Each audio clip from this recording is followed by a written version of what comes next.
Assalamualaikum warahmatullahi wabarakatuh. Selamat pagi, selamat siang, teman-teman semester 5 farmasi. Bagaimana kabarnya? Semoga semuanya dalam keadaan sehat.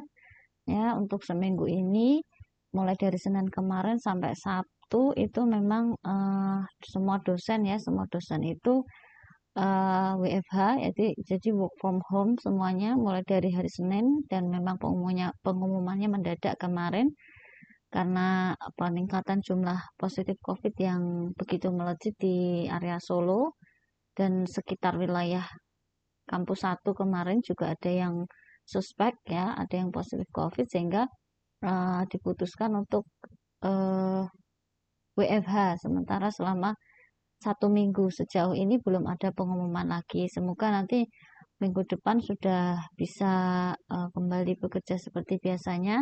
Dan saya pribadi mohon maaf untuk yang pembimbing TA-nya saya, ya, baik itu pembimbing 1 dan atau pembimbing 2, itu memang proposalnya semuanya masih tertinggal di kampus, ya, karena kemarin saya tidak mengetahui di hari Sabtunya kalau akan WFH, sehingga semuanya masih saya tinggal di kampus tuh. Dan hari ini memang posisinya dilakukan penyemprotan secara terus-menerus untuk sterilisasi gedung begitu, ya, sehingga saya juga tidak bisa mengambil eh, proposalnya yang tertinggal di kantor. Jadi saya mohon maaf sekali jika memang teman-teman agak terkendala untuk masalah revisi, terutama yang pembimbingnya saya gitu, ya, baik pembimbing 1 atau pembimbing 2. Mudah-mudahan saya bisa kejar di minggu depan, ya, untuk bisa mulai diskusi kembali dengan saya yang kemarin sudah sempat saya koreksi dan saya tuntaskan untuk yang uh, belum saya koreksi sama sekali.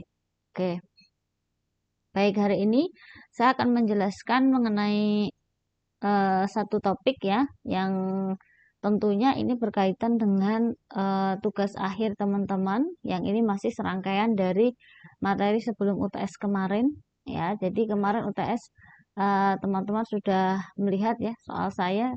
Ada yang komen ini seperti membuat proposal, ya, ya jelas beda, ya, itu kan tidak ada tinjauan pustakanya, tidak ada rangkuman jurnal pembandingnya, ya. Dan saya hanya minta singkat gitu. Nah, setelah saya lihat beberapa, ada yang sudah cukup bagus menguraikan latar belakang, ada yang masih masih belum bisa untuk membuat latar belakang yang runtut begitu. Nah, itu memang butuh jam terbang dan butuh apa namanya, butuh berlatih gitu, ya. Dan mudah-mudahan dengan komunikasi ilmiah ini menjadi sarana latihan teman-teman untuk terbiasa membuat satu karya tulis ilmiah yang baik gitu, ya, dan penulisan latar belakang yang runtut disertai dengan literatur yang dapat dipertanggungjawabkan. Nah, baik, hari ini saya akan menjelaskan tentang metode penelitian. Ya, metode penelitian ini dalam laporan tugas akhir kalian ada di bab 3 tentang tinjauan umum.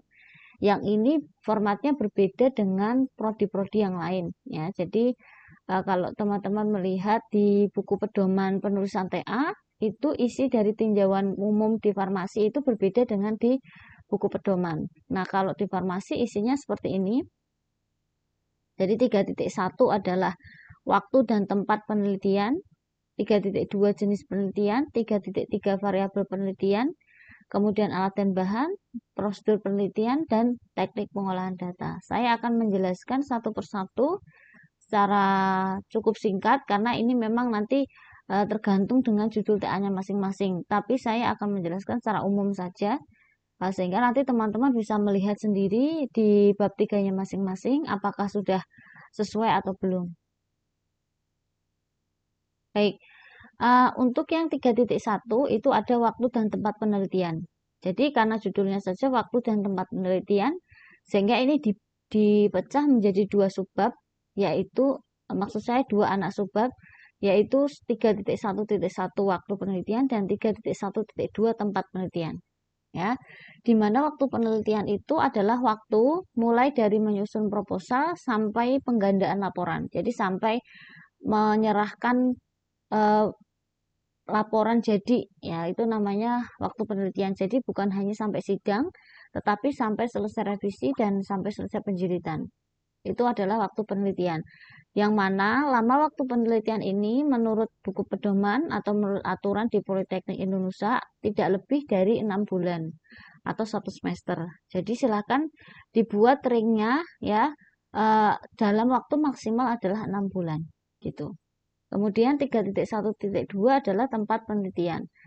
Tempat penelitian menjelaskan seluruh tempat yang digunakan untuk penelitian dan pengujian.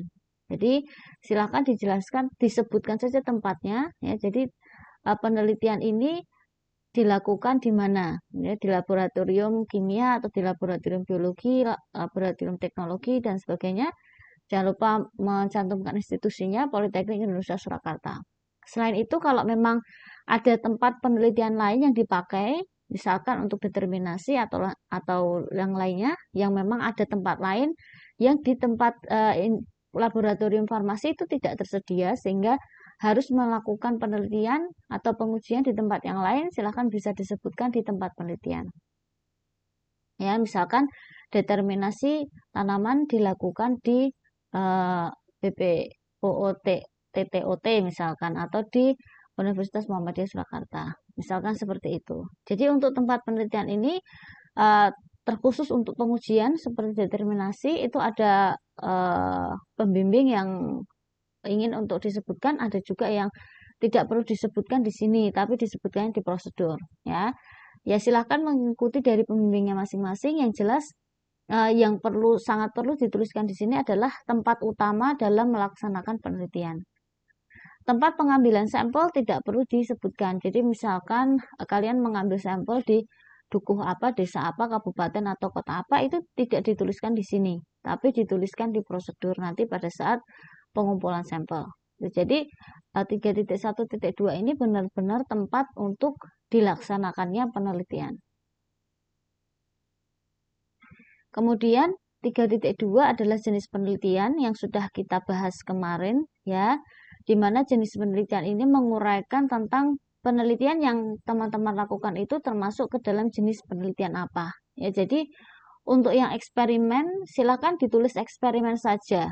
Jadi tidak perlu analitik eksperimen atau deskriptif eksperimen, tapi silakan ditulis saja penelitian eksperimen. Jadi jenis penelitian ini adalah penelitian eksperimen. Kemudian dijelaskan secara singkat apa itu penelitian eksperimen. Nah, di dalam penelitian ini kalian ingin karena penelitian eksperimen itu kan kaitannya dengan memberikan perlakuan dan melihat akibat dari perlakuan itu.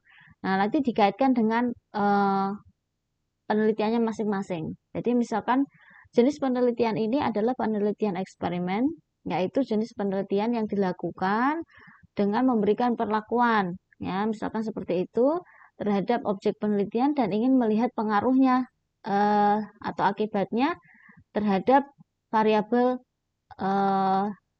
terikatnya, misalkan seperti itu. Nah, nanti dijelaskan dalam penelitian ini perilaku yang diberikan adalah variasi apa dengan akibat yang ingin dilihat atau pengaruh yang ingin dilihat adalah apa. Seperti itu. Jadi, di dalam jenis penelitian ini disebutkan jenis penelitiannya apa, kemudian dijelaskan secara teoritis ya apa itu jenis penelitian itu. Misalkan eksperimen dijelaskan apa itu eksperimen. Misalkan survei cross-seksional apa itu, kemudian misalnya prospektif, retrospektif, apa itu dijelaskan. Baru kemudian dihubungkan dengan penelitiannya sendiri. Ya, jadi sekali lagi teman-teman dalam menulis jangan hanya copy paste dari kakak tingkat. Ya, jangan hanya melihat dari TA kakak tingkat yang dulu. Ya, jadi silakan sesuai dengan ilmu yang sudah kalian dapatkan itu diterapkan di dalam TA ini. Gitu. Nah, kemudian untuk yang 3.3 adalah variabel penelitian. Untuk variabel penelitian ini memang hanya ada di model eksperimen sebetulnya ya. Variabel bebas dan variabel terikat itu idealnya hanya ada di jenis penelitian eksperimen, sedangkan jenis penelitian non-eksperimen atau penelitian survei biasanya bagian variabel penelitian ini diganti dengan kriteria inklusi dan kriteria eksklusi. Ya, kriteria inklusi dan kriteria eksklusi ini baru akan kita pelajari insya Allah materi setelah ini. Ya, jadi untuk topik-topik seperti misalnya tingkat pengetahuan, kemudian gambaran penggunaan obat, dan semacamnya, yang mana itu metode jenis penelitiannya bukan eksperimen, itu tidak ada variabel penelitian pada bab 3-nya. Yang ada biasanya adalah kriteria inklusi dan kriteria eksklusi, sehingga bagian dari variabel penelitian ini dihapus. Tidak ada, diganti dengan kriteria inklusi dan kriteria eksklusi. Nah, untuk tema kepuasan ini sebenarnya kalau saya secara pribadi, kalau untuk topik-topik tentang penelitian tingkat kepuasan itu sebenarnya tidak ada variabel penelitiannya. Ya, artinya misalkan walaupun parameter yang kalian nilai adalah misalkan 5 dimensi ya, 5 dimensi kepuasan seperti yang biasa disebut dengan Serve Wall, meskipun kalian punya 5 variabel ya, artinya 5 dimensi yang diteliti, tapi itu bukan bagian dari perlakuan atau itu bukan bagian dari variabel yang ingin dilihat pengaruhnya sebenarnya. Nah, sehingga ini ada sedikit perbedaan pendapat antara pembimbing satu dengan pembimbing yang lain ya. Jadi ada yang kalau saya pribadi tidak perlu dituliskan variabel penelitian ini untuk tema-tema kepuasan, tapi ada yang minta dituliskan bahwa variabel bebasnya adalah 5 dimensi dan variabel terikatnya adalah kepuasan gitu. Karena sebenarnya variabel bebas itu apa ya, atau variabel dependent ya. Jadi variabel bebas itu adalah variabel yang mempengaruhi, yang biasanya dibedakan dengan kontrolnya atau dia divariasikan gitu. Itu variabel bebas. Jadi dia mempengaruhi, dia yang divariasikan itu adalah variabel bebas ya.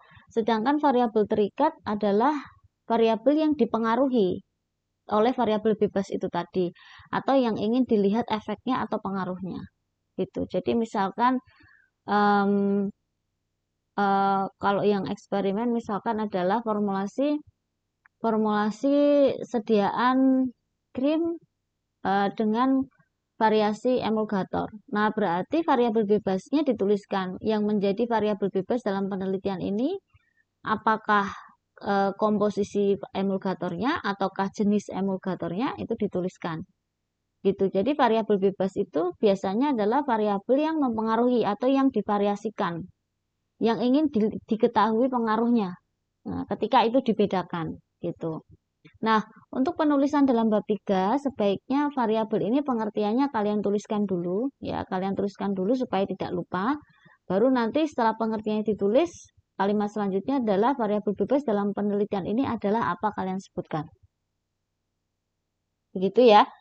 Untuk penelitian sosial yang kepuasan tadi itu boleh dituliskan atau tidak, it's okay, tidak ada masalah. Karena sebenarnya dimensi itu juga mempengaruhi nilai kepuasannya. Jadi maksud saya, misalkan kalian mengambil kehandalan, kalian mengambil keberwujudan, itu juga akan berpengaruh terhadap kepuasan.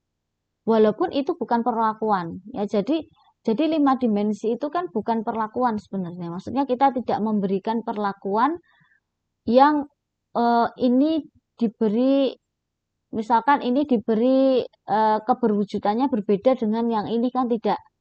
Sebenarnya kita tidak memberikan perlakuan sebenarnya kalau kepuasan itu, kalau penelitian tentang kepuasan. Tapi kita hanya ingin melihat kepuasan itu dari variabel A, variabel B, variabel C, dan variabel D, dan seterusnya.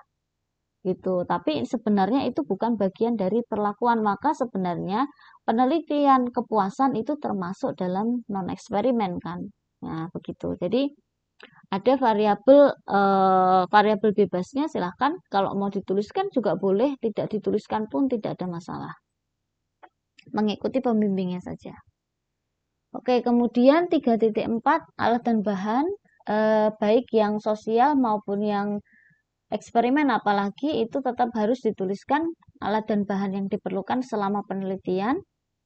Alat dan bahan untuk yang eksperimen, silahkan bagian alat tidak usah dipisahkan. Jadi misalkan untuk ekstraksi alatnya ini, untuk formulasi alatnya ini tidak perlu dipisahkan. Jadi digabung saja menjadi satu, kemudian diurutkan abjad. Ya, kemudian jika ada istilah nama alat dalam bahasa Indonesia, silakan lebih dipilih nama alat dalam bahasa Indonesia dibandingkan dalam bahasa asing. Misalkan penggunaan nama beaker glass. Nah, maka pilihlah menuliskannya dengan gelas kimia dibandingkan dengan beaker glass. Begitu pula lumpang dan alu lebih dipilih daripada mortir dan stamper dan seterusnya. Karena kita menulis dalam bahasa Indonesia sehingga kita pilih istilah-istilah dalam bahasa Indonesia jika memang itu ada dalam bahasa Indonesia. Nah, jangan lupa diurutkan abjad ya dan tuliskan alat-alat yang memang itu sekiranya ya penting begitu. Maksudnya kalau yang tidak terlalu penting mungkin tidak perlu dituliskan ya. Seperti misalkan kalau tidak terlalu penting, uh, misalkan pisau itu sebenarnya juga menurut saya itu tidak terlalu penting ya, karena uh, ya pasti orang sudah tahu lah kalau memotong itu menggunakan pisau atau mungkin bisa menggunakan gunting. Ya, tapi sebenarnya kita tidak perlu sedetail itu kalau menurut saya. Ya, kalaupun mau detail ya ya boleh juga sih, it's okay, tidak masalah. Tapi kalau di jurnal-jurnal penelitian itu atau di artikel-artikel penelitian biasanya alat-alat yang dituliskan memang alat-alat yang penting nih, yang penting untuk digunakan dalam penelitian ini. Nah, jangan lupa ditulis dengan urut abjad, kemudian untuk bahan pun demikian dituliskan dengan urut abjad. Yang biasa salah adalah penulisan aquades. Perhatikan penulisan aquades dalam bahasa Indonesia dengan bahasa asing itu berbeda ya. Bahasa Indonesia biasa nulisnya pakai K, aquades, bukan pakai Q ya, bukan pakai Q. Kemudian yang biasa salah adalah penulisan senyawa-senyawa kimia ya, misalnya FeCl3 dan seterusnya di mana angkanya itu tidak di subscript ya, harusnya di subscript. Nah, kemudian harus diurutkan abjad yang biasanya teman-teman lupa untuk tidak diurutkan abjad. Nah, kemudian bahan itu tidak perlu disertai konsentrasi kalau memang kalian menggunakan berbagai jenis konsentrasi. Misalkan etanolnya pakai etanol 96, pakai etanol 70, pakai etanol PA. Itu di bahan cukup dituliskan etanol saja, tidak perlu dituliskan satu-satu ya. Cukup dituliskan etanol saja, tapi nanti di prosedur penelitian silahkan didetailkan. Oh, di prosedur ini pakainya etanol 70. Oh, di prosedur ini pakainya etanol proanalisis. Itu di prosedur, sedangkan di bahan dituliskan saja nama bahannya saja. Jadi misalkan etanol ya cukup etanol, ether gitu, kemudian kloroform misalkan seperti itu. Ya. FeCl3 seperti itu. Nah, nanti baru di prosedur dituliskan FeCl3 berapa persen. Tuh. Atau H2SO4 berapa persen, atau H2SO4 pekat, seperti itu. Saya lanjut di prosedur penelitian. Ya, prosedur penelitian ini adalah bagian dari desain penelitian. Jadi prosedur penelitian itu kalau kalian di pembuatan laporan praktikum, ini bentuknya diagram alir harusnya. Tapi untuk lebih jelas, maka ini dibuat seperti narasi, ya, seperti narasi dengan model kalimat tetap menggunakan subjek, predikat, objek. Jadi bukan kalimat perintah, seperti resep masakan. Ya, kalian tahu kalimat perintah seperti resep masakan itu seperti ini. Potong sayuran hingga kecil, panaskan air di atas api, itu namanya kalimat perintah seperti resep memasak. Ya, tapi bukan seperti itu yang diharapkan dalam prosedur. Ya, jadi dalam prosedur itu kalimatnya tetap menggunakan kaidah bahasa Indonesia, subjek, predikat, objek, dan keterangan. Ya, jadi tidak memulai kalimat dengan kata hubung seperti kemudian, tidak memulai dari untuk dan sebagainya.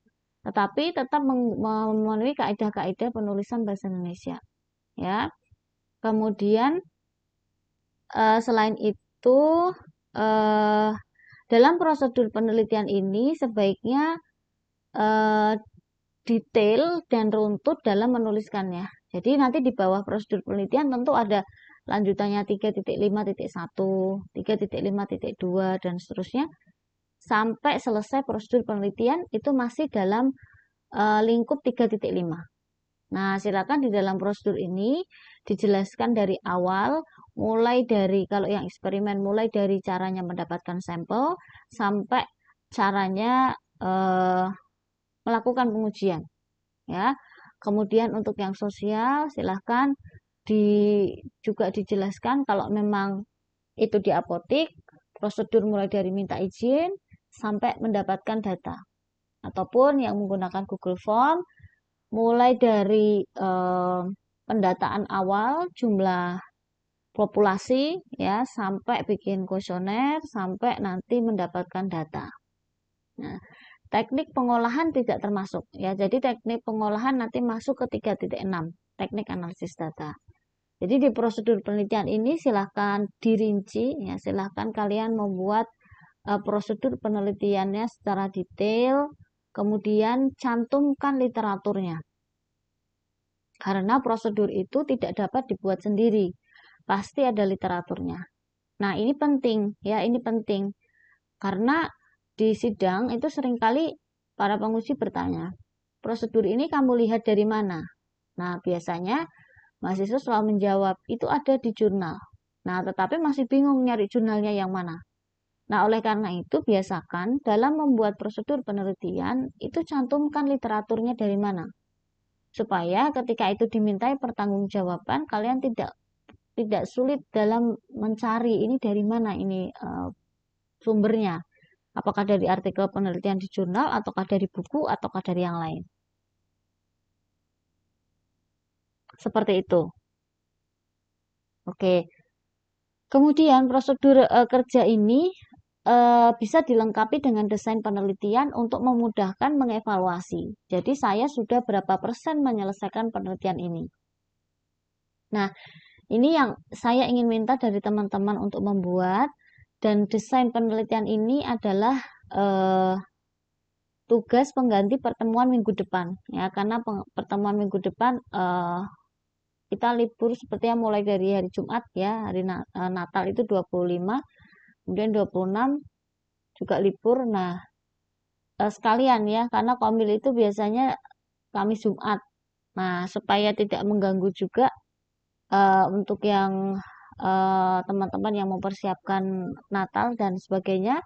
Jadi, untuk minggu depan kuliahnya diganti dengan pengumpulan tugas desain penelitian. Nah, jadi desain penelitian itu adalah seperti diagram alir, tapi tidak diagram alir ini tidak menyalin ulang kalimat menjadi diagram. Nah, tetapi lebih padat seperti ini contohnya.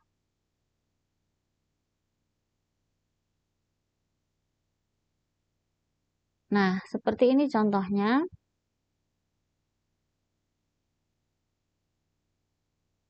Di sini ada contoh saja untuk desain penelitian yang eksperimen.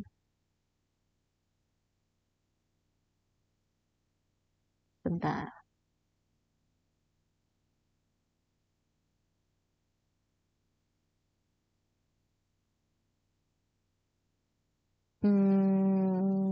Saya kesulitan mencantumkan. Oke, nanti akan saya contohkan di belakang saja. Dan saya agak kesulitan menampilkan untuk contoh. Baik, saya langsung ke setelah desain penelitian selesai. Itu nanti dikumpulkan maksimal minggu depan. Jadi saya beri waktu 1 minggu untuk mengerjakan. Nanti di akhir akan saya jelaskan bagaimana desain penelitian itu dibuat ya. Tadi saya agak kesulitan menampilkannya lewat PPT. Nah, sekarang yang terakhir adalah teknik pengolahan data. Nah, teknik pengolahan data ini adalah 3.6. Dalam teknik pengolahan data itu berisi cara mengolah data pengamatan. Nah, jadi dari prosedur prosedur percobaan tadi atau dari prosedur penelitian itu kalian mendapatkan data pengamatan. Ya, dari data pengamatan itu nanti diolah untuk mendapatkan jawaban dari rumusan masalah. Nah, pengolahan data itu masuk ke 3.6, teknik pengolahan data. Jadi data pengamatan yang ditulis teknik pengolahan data yang ditulis di 3.6 itu bisa berisi rumus, misalkan untuk yang kadar flavonoid, kadar fenolik, dan sebagainya yang menggunakan spektro, itu bisa menuliskan rumus regresi linearnya, ataupun mungkin yang dengan yang literatur pembanding, misalkan yang formulasi, itu bisa menuliskan literatur pembandingnya dengan dalam teknik pengolahan data, misalkan membandingkan sifat fisiknya dengan literatur, maka dituliskan dalam teknik pengolahan data. Sebaiknya itu dibuatkan tabel, ya, sifat fisiknya apa, parameternya apa, literaturnya dari mana. Itu dituliskan di 3.6. Itu sebagai literatur pembanding. Jadi memang cara mengolah datanya hanya dengan membandingkan hasil penelitian dengan literatur pembanding. Karena seringkali mahasiswa itu ditanyakan, beberapa literatur pembanding itu tidak bisa menjelaskan karena sifat fisik yang dicari itu tidak umum. Jadi misalkan nanti ada viskositas, belum mengetahui tentang berapa idealnya atau berapa parameternya untuk viskositas dari misalkan lotion atau misalkan gel atau misalkan apa. Nah, itu silakan di teknik pengolahan data dibuat tabel saja.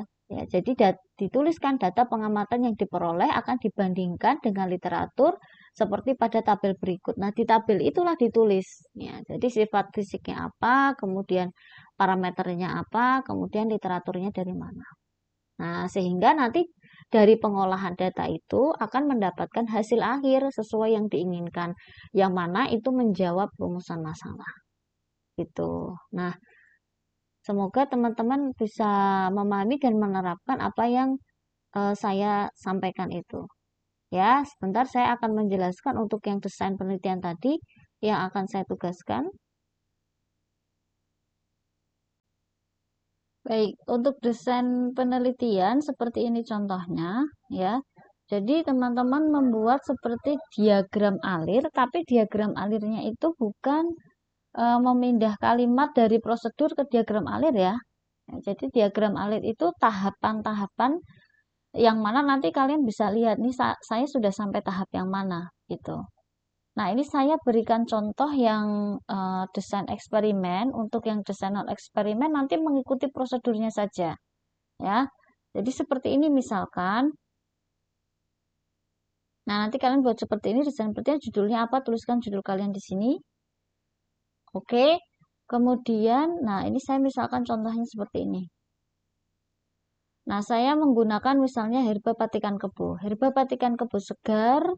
Kemudian saya ambil berapa kilo, kalau mau dilengkapi boleh, misalkan herba patikan kebo segar sebanyak berapa, atau kalau memang tidak mau mencantumkan, tidak usah dicantumkan.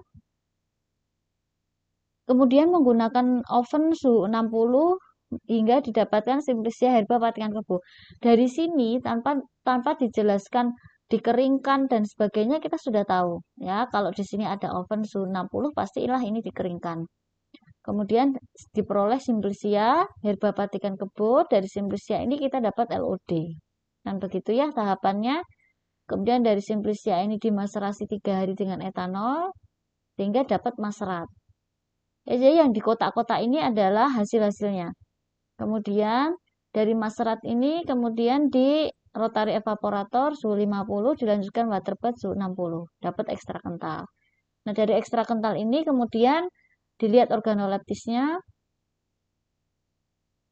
Kemudian diuji kadar airnya, diuji bebas etanolnya. Jadi ini mengikuti prosedur, ini hanya contoh saja ya. Jadi yang memang pembimbingnya tidak menghendaki uji bebas etanol ya tidak usah dituliskan. Nah, nanti dan seterusnya dilanjutkan sendiri. Misal dari ekstrak ini yang uji flavonoid, misalkan ada apa? Nah, dari ekstrak ini mungkin nanti bikin kurva baku dulu, ataukah cari panjang gelombang dulu, ataukah seperti apa ya. Kemudian yang formulasi misalkan dibuat formula berapa formula, formula 1, formula 2, formula 3, masing-masing formula variasinya apa dituliskan di sini. Nanti dari masing-masing formula nanti dilanjutkan ke pengujiannya apa. Itu. Nah, ini dilanjutkan sendiri seperti ini buatnya. Ya, jadi dari sini, dari desain ini, dari diagram alir ini, teman-teman bisa melihat nih saya sudah sampai mana tahapannya. Begitu juga yang sosial juga dibuat diagram alir. Nah, mungkin kalau yang dari apotek dari pengajuan izin dulu, ya, kemudian mengambil data awal dulu populasinya berapa, begitu ya. Atau mungkin yang dengan kuesioner online juga bisa, misalkan awalnya mendata dulu populasinya berapa, begitu kan, kemudian membuat kuesioner, gitu kan, kemudian uji validitas reliabilitas, misalkan seperti itu. Jadi dibuatlah tahapan-tahapan itu sesuai prosedur melalui diagram alir. Jadi dengan diagram alir ini saya bisa melihat bab 3 kalian tuh saya bisa lihat hanya dengan diagram alir ini. Jadi saya bisa melihat tahapan-tahapan yang akan kalian lakukan mulai dari awal sampai akhir, itu tahapan apa saja yang kalian lalui, saya bisa lihat. Nah, jadi saya tidak akan meminta kalian membuat bab 3, tapi saya hanya dengan desain penelitian ini saya bisa melihat bab 3 kalian itu seperti apa. Begitu ya. Jadi nanti 1 minggu saya pikir waktu yang cukup panjang ya, sangat panjang. Ini kalau kalian prosedur penelitiannya sudah jadi, itu desain penelitian itu paling 2 jam bisa selesai. Ya, 1 jam atau 2 jam bisa selesai. Ya, karena itu hanya tinggal memindahkan saja menjadi diagram alir. Tapi tolong jangan memindahkan kalimat ya. Seringnya itu karena nggak mau repot ya. Di dalam kotak ini isinya kalimat, terus tinggal dipanah, kalimat lagi tinggal dipanah, itu namanya bukan diagram alir. Itu namanya bukan flowchart ya. Jadi flowchart itu simple, seperti ini simple. Jadi tidak meng, tidak menghubungkan kalimat dengan kalimat lain hanya dengan panah. Nah, itu bukan flowchart yang benar ya. Jadi silakan buat flowchart yang sederhana yang benar, di mana ini itu menunjukkan adalah proses atau tahapan yang akan kamu lalui selama penelitian berlangsung. Seperti itu. Nanti dikumpulkannya melalui e-learning, nanti saya akan memberi ruang. Nah, untuk menghindari proses upload yang bermasalah, tolong kalian upload tugas ini di Google Drive kalian masing-masing. Ya, kalau yang belum tahu caranya menggunakan Google Drive, tanya sama temannya yang sudah bisa menggunakan Google Drive. Jadi silakan upload tugas ini di Google Drive-nya masing-masing. Kemudian dari Google Drive itu kalian akan mendapat link untuk bisa di-share. Nah, link itulah yang dikopikan ke e-learning. Ya, jadi nanti saya dari e-learning itu kalian hanya bisa mengumpulkan tugas itu dalam bentuk komen atau komentar. Nah, di kolom komentar itu silakan di-paste-kan, silakan di copy paste-kan link dari Google Drive-nya di situ. Jadi saya akan membuka lewat link itu. Ya, jadi tidak upload ke e-learning. Ya, nanti ujian pun, UAS pun saya akan menggunakan cara seperti itu untuk menghindari kendala dalam proses upload di e-learning seperti UTS kemarin. Jadi yang dimasukkan atau yang dituliskan di e-learning itu hanya linknya saja, hanya link Google Drive-nya saja. Gitu. Oke, mungkin itu saja teman-teman kuliah hari ini. Ya, semoga apa yang saya jelaskan bisa dipahami dengan baik, dan tugasnya silakan dikerjakan sendiri sesuai dengan TA-nya masing-masing. Ya, ini adalah sarana belajar. Kalau belum bisa bikin flowchart, ayo latihan bikin flowchart. Kalau belum bisa bikin Google Drive, ayo latihan pakai Google Drive-nya. Ini adalah bagian dari proses. Kalau tidak seperti ini, kalian tidak belajar. Jadi jangan menyuruh orang lain mengerjakan. Kalau menyuruh orang lain mengerjakan, kalian tidak akan dapat pengalaman apa-apa. Jadi kalau ada seperti ini bagian dari melatih soft skill. Kerjakan sendiri ya. Nanti kalau sudah bisa, sudah punya keahlian, nah baru kalian akan punya soft skill di luar farmasi. Jadi soft skill itu dapatnya ya dari seperti ini itu, dari hal-hal di luar disiplin ilmu ya. Soft skill tentang pakai Microsoft Word, tentang pakai Google Drive, tentang pakai Mendeley, itu tidak ada mata kuliahnya ya, tapi dengan seperti ini kalian bisa punya keahlian-keahlian lain di luar farmasi yang akan bisa menjadi soft skill kalian nanti di dunia kerja. Oke, sampai di sini dulu mata kuliah dari saya ya. Kurang lebihnya mohon maaf. Saya tutup kuliah kita hari ini, dan untuk minggu depan berarti tidak ada tatap muka menggunakan Google Meet ataupun tidak ada materi menggunakan video karena mata kuliah untuk minggu depan sudah saya gantikan dengan tugas desain penelitian. Sekian, kurang lebihnya mohon maaf. Wassalamualaikum warahmatullahi wabarakatuh.